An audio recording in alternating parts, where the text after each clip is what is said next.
It's time to talk about the elephant in the room, and that is the racial difference between me and my doctor.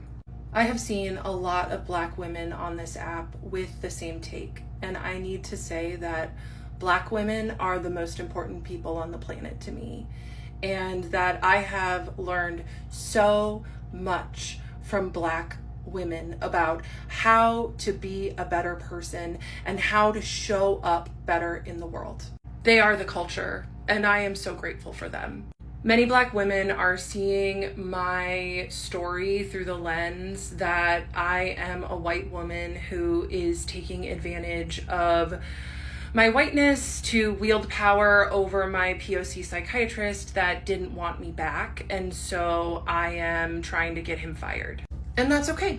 I understand why you see it through that lens. I do. As a white person, I do my best to examine my racism every single day. And I will tell you that my psychiatrist boss is his best friend, who is also a POC male. And in that room, I did have white privilege, and he was also my doctor.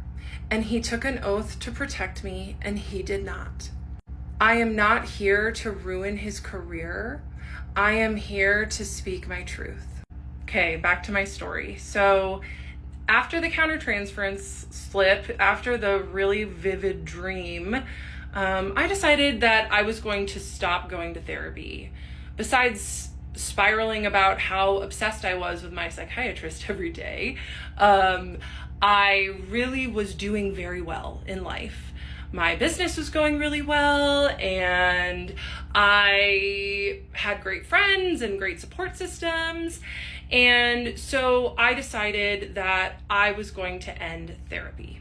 I still had every intention at this point to keep seeing my psychiatrist, but my therapist that I was seeing weekly, I just decided I didn't need her anymore. And especially when my psychiatrist pointed out her boundary violations of texting me for free advice in between sessions, I just thought, okay, it's time. So I go into my next therapy appointment and I say, hey, just so you know, today's gonna be our last session. I'm doing really well and I just think it's time. And she got kind of emotional and she was like, okay, well, I like to end on certain questions just so we can reflect. So I did. I reflected with her about what I learned, what I've gained, how I've changed, how my life is better.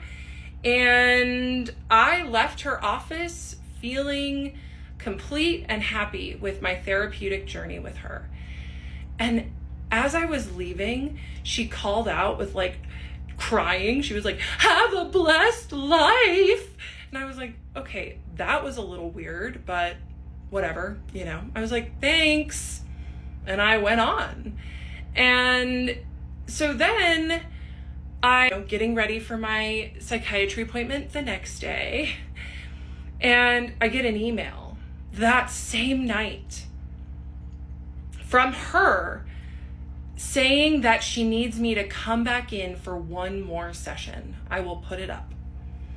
And I got a huge emotional wave in that moment. I was like, what the heck is this? We wrapped everything up. I had seen lots of therapists at this point, and I didn't ever have a therapist beg me to come back in for one more session.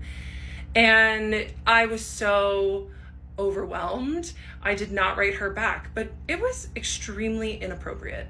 So I decided I was going to go to my February session with my psychiatrist and have him help me write the goodbye email and say, no, I don't want to come back in.